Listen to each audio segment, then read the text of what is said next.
Langt de fleste kan fortælle historier. Faktisk er det noget af det mest urmenneskelige, vi mennesker kan foretage os.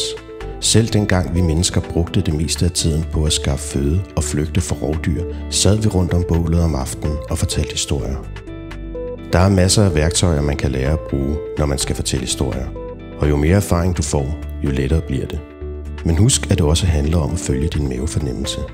Hvis du synes, noget er så interessant, overraskende, fascinerende eller rørende, at du har lyst til at fortælle det videre, er der helt sikkert andre, der vil have det på samme måde. Der er mange måder at fortælle historier på. Du kan fx skrive en artikel, tage billeder, lave en podcast eller en film. I denne tutorial kan du lære noget om, hvordan du nemt og enkelt kan lave en lille digital fortælling med din smartphone, uanset hvor i verden du befinder dig. Du får nogle værktøjer og tips til, hvordan du kan lave en kreativ historie ved at mixe video, stillbilleder, lyd og tekst. Som du vil finde ud af, er det ikke rocket science.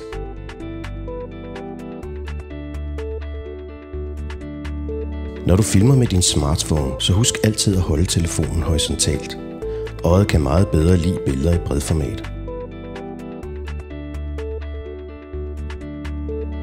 Det kan være svært at holde telefonen helt stille, samtidig med at du skal koncentrere dig om et interview eller andet, der sker foran dig. Et godt greb om telefonen gør det muligt at hvile albuen mod kroppen og holde den helt stille, mens du optager. For at gøre det lettere for dig selv, kan du købe forskellige gode håndtag til din smartphone. For eksempel Joby Gorilla Mobile, der samtidig er en lille træfod, som din telefon kan stå på. Levende billeder bliver bedst, når der er action, altså at der sker noget. Hvis der ikke sker andet i filmen, end at en person sidder ned og taler foran en væg, kan det blive kedeligt at se på. Hvis du laver et interview, kan du for eksempel tage personen med ud i byrummet eller besøge ham i hans hjem. God tydelig lyd er lige så vigtig som gode billeder. Det kan være en god idé at investere i en ekstern mikrofon, der kan sluttes til din smartphone, og det behøver ikke at være dyrt.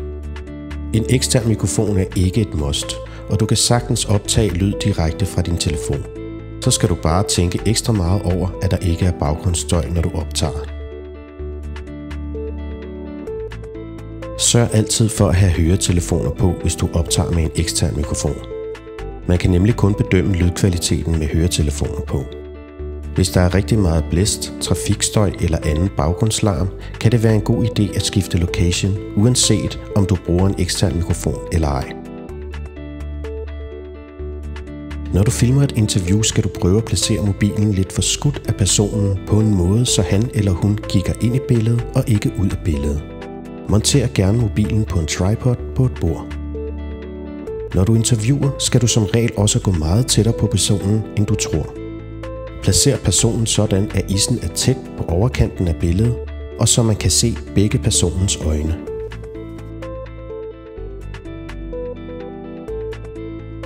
Film ikke imod lys, hvis du kan undgå det, og sørg for, at især personens ansigt og øjenomgivelser er godt belyst. Hvis lyset er meget dårligt, kan du skifte location eller bruge en lampe.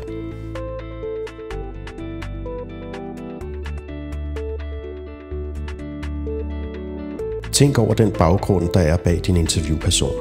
Det giver for eksempel lidt kedelige billeder at sætte personen foran en hvid væg. Omvendt kan det være forstyrrende, hvis baggrunden er meget spraglet eller mønstret.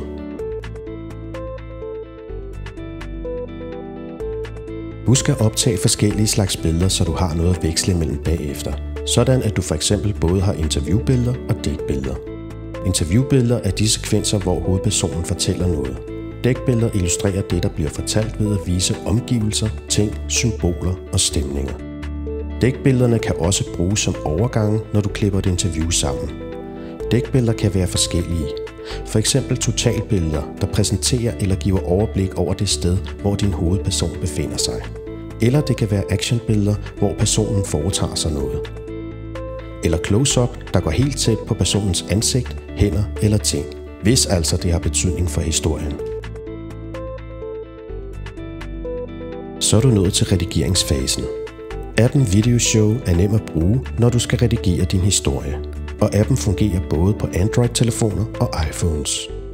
Når du trykker record, går din telefon i gang med at optage. Med Videoshow kan du både redigere video, foto, lyd og tekster. Appen har også en række effekter, du kan bruge.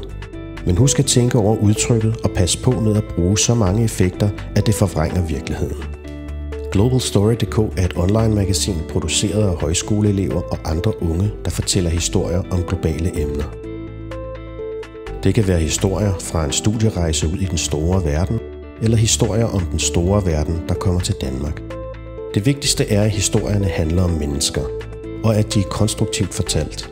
Det betyder ikke, at de kun handler om problemer, konflikter, men også husker at fortælle om muligheder, løsninger, menneskers ressourcer og drømme. Har du en god historie med en global vinkel, så skynd dig at sende den til Global Stories redaktør Evelina Gold på eg@ffd.dk.